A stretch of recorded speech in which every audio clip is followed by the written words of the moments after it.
നമസ്കാരം. എൻ്റെ പേര് ഉമ ജി ഉണ്ണിത്താൻ. കൊല്ലം ജില്ലയിലെ KRGPM വൊക്കേഷണൽ ഹയർ സെക്കൻഡറി സ്കൂളിലെ സിവിൽ കൺസ്ട്രക്ഷൻ ടെക്നോളജിയുടെ അധ്യാപികയായി പ്രവർത്തിക്കുന്നു. ഏകദേശം 25 വർഷമായി ഈ മേഖലയിലുണ്ട്. പുസ്തക നിർമ്മാണം, പ്രാക്ടിക്കൽ മാനുവൽ നിർമ്മാണം, സോഴ്സ് ബുക്ക് നിർമ്മാണം, അങ്ങനെയുള്ള മിക്കവാറും എല്ലാ അക്കാഡമിക് പ്രവർത്തനങ്ങളിലും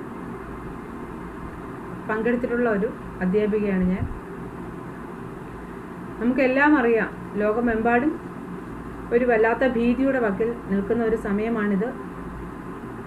ഇനിയും ഇതിൻ്റെ അവസ്ഥ എങ്ങോട്ട് പോകുമെന്ന് നമുക്കൊരു മുൻകൂർ പ്രവചിക്കാൻ പറ്റാത്ത ഒരു സാഹചര്യത്തിലേക്ക് പോകുന്ന സമയത്ത് നമ്മുടെ സ്കൂൾ ജൂൺ 1-ാം തീയതി തുറക്കേണ്ടുന്നതാണ്. പല സാഹചര്യങ്ങളോടും നമുക്ക് തുറക്കാൻ നേരിട്ട് ക്ലാസ് നടത്താൻ പറ്റുന്നില്ല.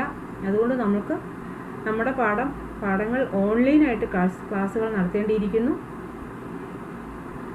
അതിനുള്ള ഒരു സാഹചര്യമാണിത്.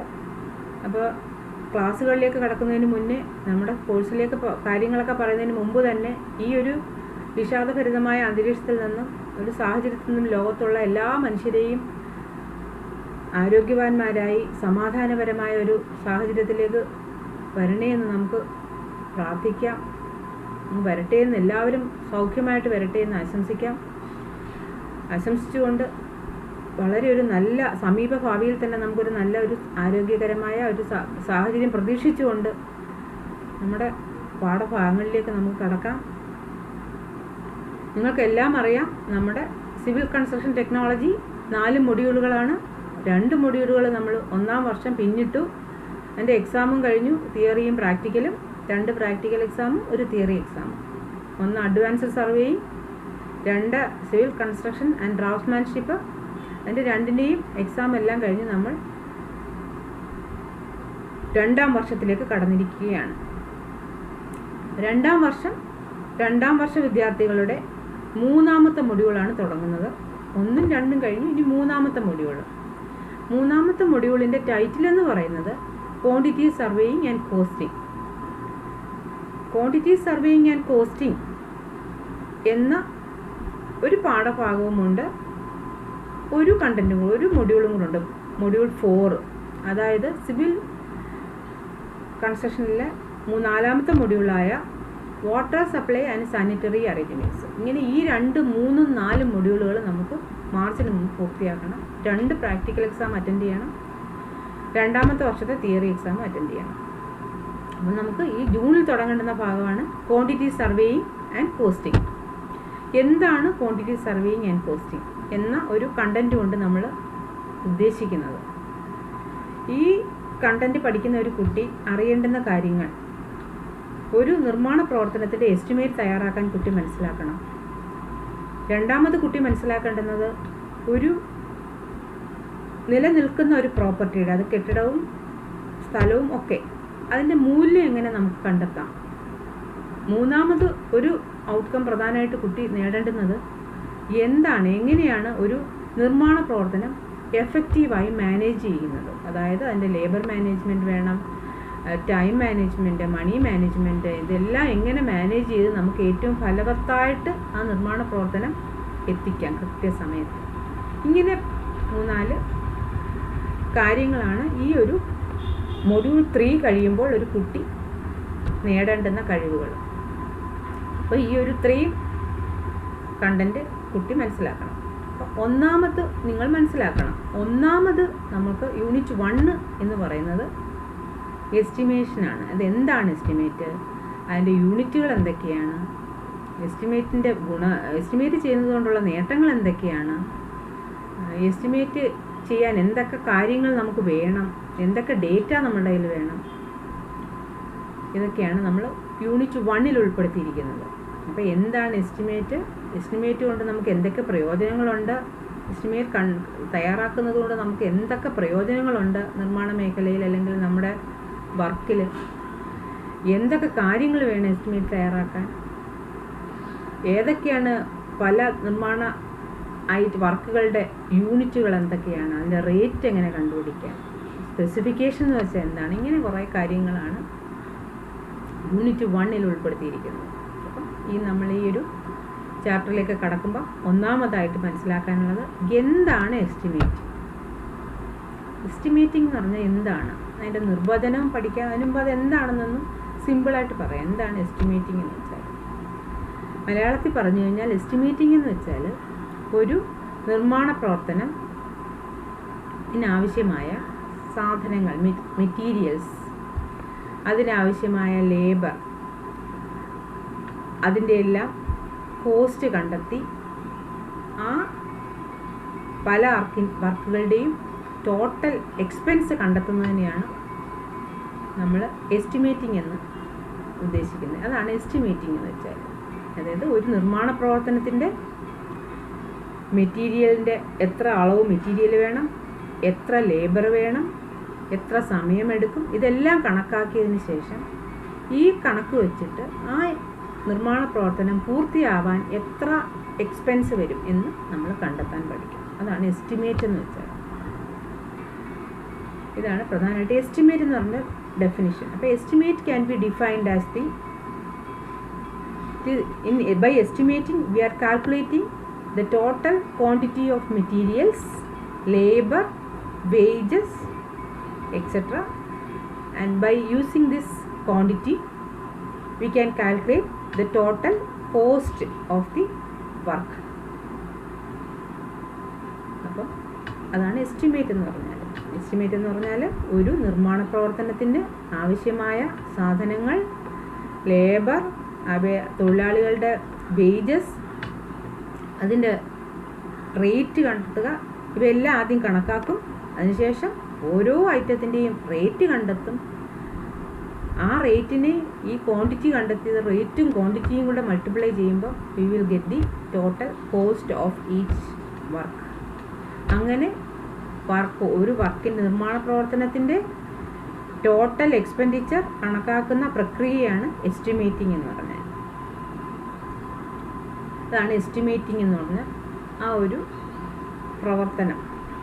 അപ്പം ഒന്നും കൂടെ പറയാം, estimating is the process of calculating the quantity of materials, labour and wages etcetera, and also the rate for each item of work. By multiplying the quantity with the rate of each item of work, you will get the cost of each item of work. By adding all the top costs of various works, you will get the total expenditure. So that is called estimate. Then the next heading is, what is the use of finding out the estimate? What is the purpose of estimation? Why you are doing estimate for a project work? എന്തിനാണ് നമ്മൾ ഒരു project വർക്കിൽ estimate അല്ലെങ്കിൽ estimate തയ്യാറാക്കുന്നതിൻ്റെ ആവശ്യകത എന്ത്, അതുകൊണ്ടുള്ള ഗുണങ്ങൾ എന്തൊക്കെയാണ്? What is the purpose, what is the use, why you have to prepare the estimate before starting the work. There are many uses, almost 10-11 uses are there. I will conclude it briefly. ഒന്നാമത്തെ ഉപയോഗം ഞാൻ നമ്മളതിന് നിർവചനത്തിൽ തന്നെ പറഞ്ഞതാണ്. അതായത് ഒരു നിർമ്മാണ പ്രവർത്തനത്തിന് ആവശ്യമായ ബഡ്ജറ്റ് കണ്ടെത്തുക, ആവശ്യമായ പണം കണ്ടെത്താൻ എസ്റ്റിമേറ്റ് സഹായിക്കുന്നു. 2, ഒരു നിർമ്മാണ പ്രവർത്തനത്തിന് ആവശ്യമായ അഡ്മിനിസ്ട്രേറ്റീവ് അപ്രൂവൽ, ചില പൊതുമരാമത്ത് വകുപ്പുകൾ, പബ്ലിക് വർക്കുകൾക്കൊക്കെ ഗവൺമെൻറ്റിൻ്റെ ഭരണ അനുമതി വേണം, അഡ്മിനിസ്ട്രേറ്റീവ് അപ്രൂവൽ വേണം, സാങ്കേതികമായ അപ്രൂവൽ വേണം, അനുമതി വേണം. ഇതിനുള്ള ഫണ്ട് കണ്ടെത്തണം, ഫണ്ട് അലോട്ട്മെൻറ്റ് വേണം. അപ്പോൾ ഇതിനെല്ലാം നമുക്കൊരു പ്രോപ്പർ ടെക്നിക്കലായിട്ടുള്ള ഒരു എസ്റ്റിമേറ്റ് വേണം. എങ്കിലേ നമുക്ക് ഭരണാനുമതിയും സാങ്കേതിക അനുമതിയും ഫണ്ട് അലോട്ട്മെൻറ്റും എല്ലാം ഗവൺമെൻറ് വർക്കുകൾക്ക് കിട്ടത്തുള്ളൂ. അപ്പോൾ അതിന് നമുക്കൊരു proper estimate is needed. The third purpose is എന്താണ്? The amount of materials required for each work. ഓരോ വർക്കിനും ആവശ്യമായ സാധനങ്ങൾ നമുക്ക് അതിൻ്റെ അളവറിയണം. അത് നമുക്ക് വർക്ക് തുടങ്ങുന്നതിന് മുന്നേ ശേഖരിക്കണം. Procurement of different materials for different works. അത് നമുക്ക് ആവശ്യമാണ്. പിന്നെ we have to calculate the quantity amount of labour required for different items of work. പല വിധത്തിലുള്ള നിർമ്മാണ ജോലിക്കാർ വേണം, ലേബർ. അത് പെയിൻറ്റർ എത്ര വേണം, പ്ലംബർ എത്ര വേണം, നമുക്ക് അതിനുള്ള മേസൺ എത്ര വേണം, ഇതിൻ്റെ എല്ലാം നമ്പർ വേണം. എസ്റ്റിമേഷന് ഒരു നമ്പർ കാൽക്കുലേറ്റ് ചെയ്യണം, എങ്കിലേ നമുക്ക് അതിൻ്റെ ചിലവ് കണ്ടെത്താൻ പറ്റത്തുള്ളൂ. സോ അതിൻ്റെ എമൗണ്ട് ഓഫ് ലേബർ.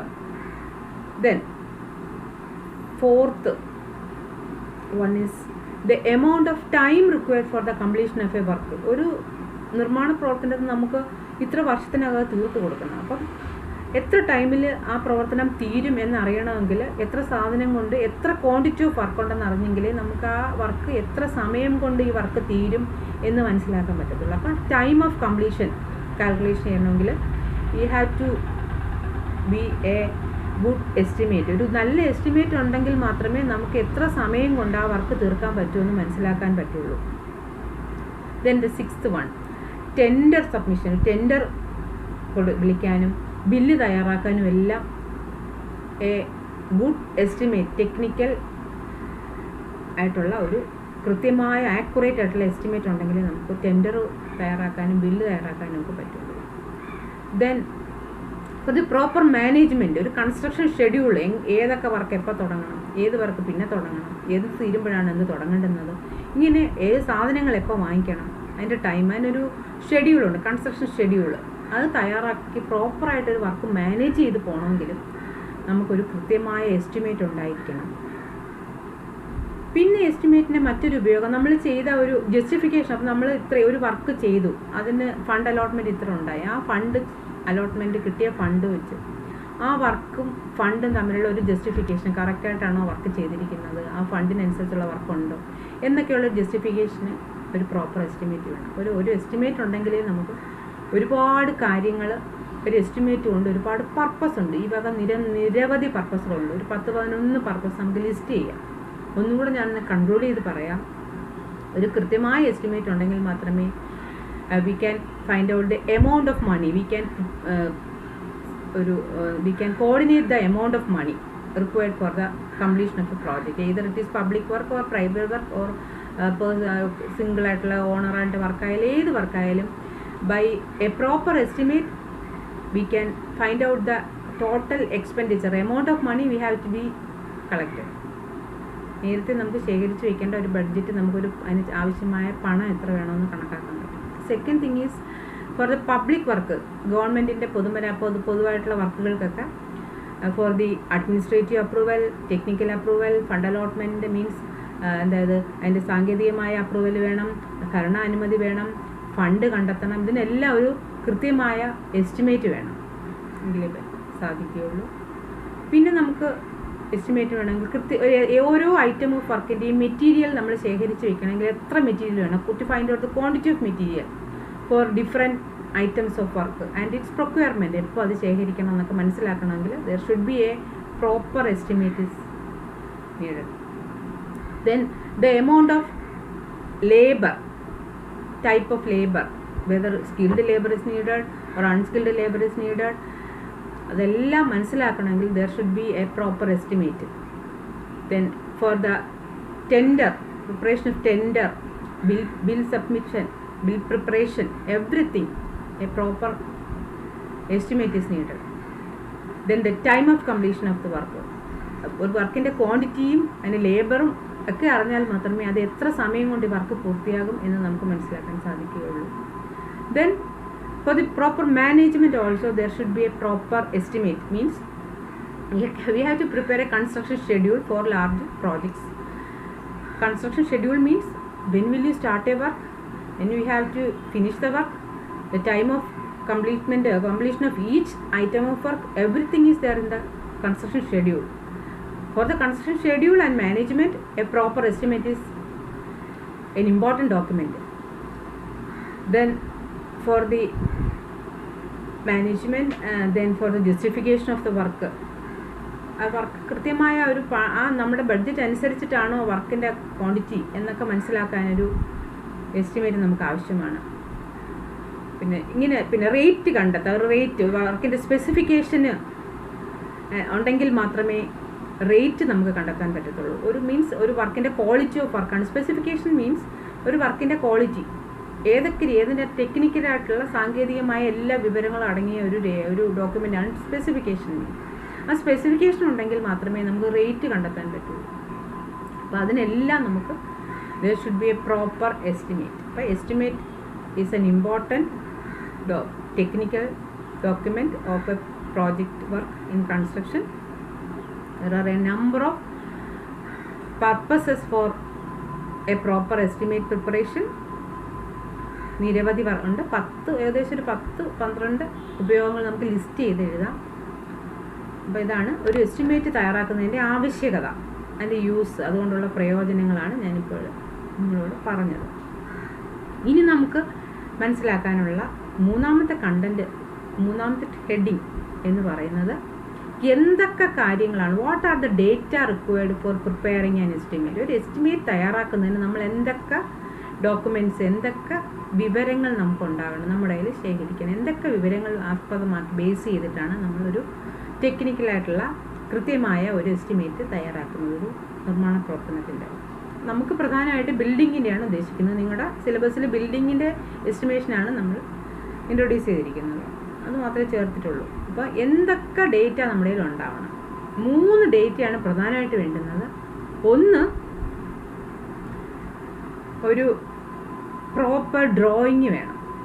മീൻസ് ഒരു ബിൽഡിങ്ങിൻ്റെ പ്ലാൻ, സെക്ഷൻ, എലിവേഷൻ, ഇവ എല്ലാ വിശദ വിവരങ്ങളോട് കൂടിയ അളവുകളെല്ലാം കൃത്യമായി രേഖപ്പെടുത്തിയ, എല്ലാ ഡയമെൻഷൻസുമുള്ള, പ്രോപ്പർ യൂണിറ്റിൽ എല്ലാ ഡയമെൻഷൻസും അടങ്ങിയിരിക്കുന്ന technical drawings is an important data for preparing an estimate.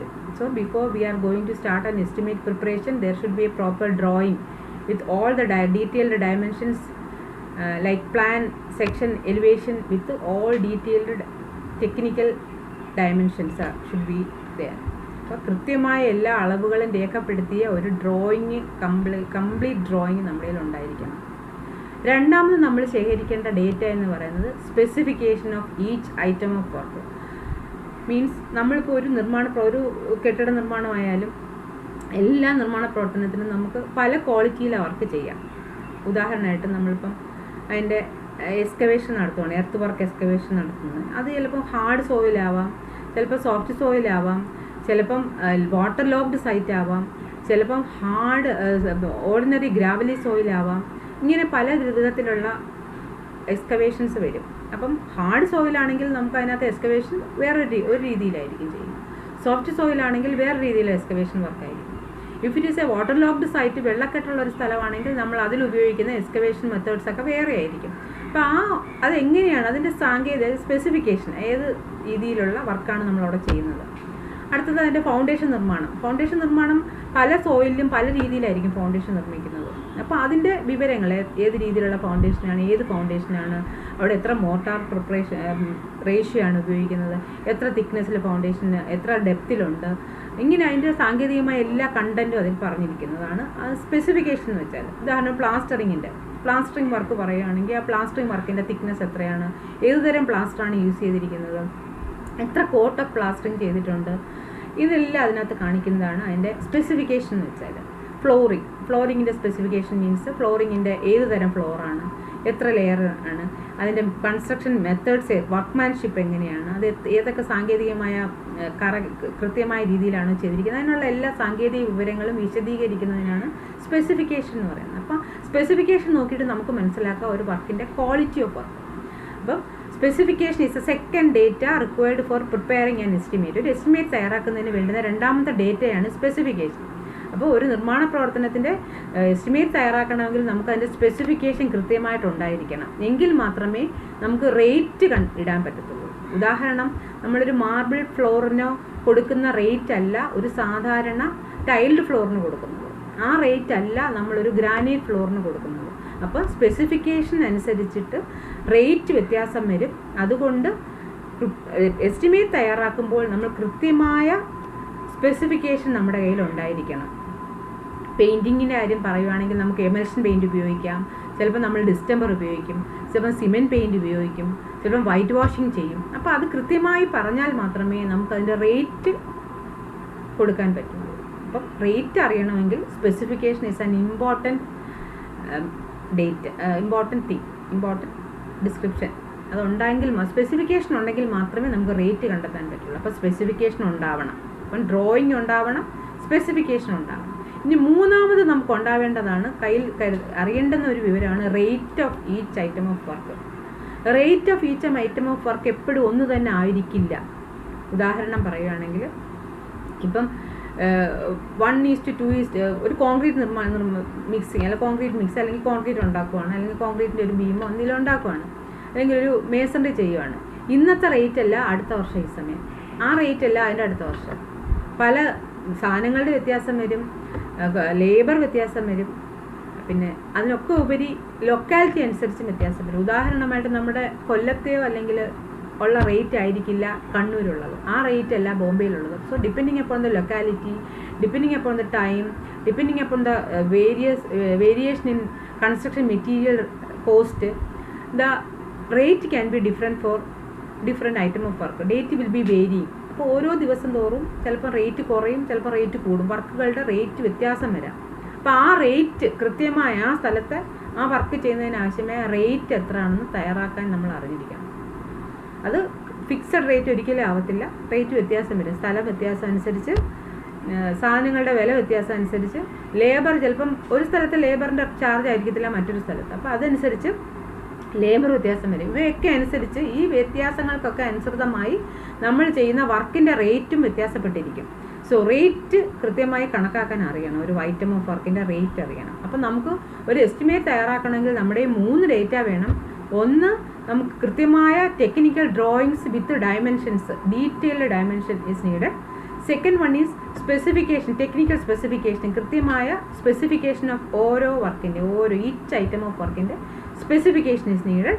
Third one is we need the rate of each item of work. The method, how can you find out the rate calculation, rate to അറിയാം. അപ്പോൾ ഈ 3 data നമ്മുടെ കയ്യിൽ ഉണ്ടെങ്കിൽ we can easily find out the we can easily prepare the proper technical estimate of a construction work, especially a building for നമുക്കിപ്പോൾ ഒരു ബിൽഡിങ്ങിൻ്റെയാണ് അറിയുന്നത്. അപ്പോൾ ഈ 3 കാര്യങ്ങളും നമ്മുടെ കയ്യിൽ ഉണ്ടാവണം. ഡേറ്റ ഒന്ന്, detailed technical drawing with dimensions. 2, we need specification of each items. Third one, we need the rate of each item of work. അപ്പോൾ ഇത് 3 ഉണ്ടെങ്കിൽ നമുക്ക് we can prepare and estimate. അപ്പം 3 കണ്ടൻ്റാണ് ഇന്ന് ഡിസ്പ്ലേ ചെയ്തത്. ഒന്നാമത് എസ്റ്റിമേറ്റ് എന്താണ് estimate, what is an estimate in construction work. Second thing is what is the purpose of estimation, why we have to prepare an estimate before A construction work, അല്ലെങ്കിൽ what is the need of an estimate in construction projects. Third one is what are the data required for preparing A proper estimate. അപ്പോൾ ഈ 3 ടോപ്പിക്കാണ് ഇന്ന് ഞാൻ explain ചെയ്ത് തന്നത്. ഇനി നമുക്ക് അടുത്ത സെക്ഷൻ വരുന്നത് what are the units of various items of work. അപ്പോൾ ഒരു നിർമ്മാണ പ്രവർത്തനത്തിൻ്റെ എസ്റ്റിമേറ്റ് തയ്യാറാക്കാൻ നമ്മൾ പല മാർഗ്ഗങ്ങൾ ഉപയോഗിക്കും.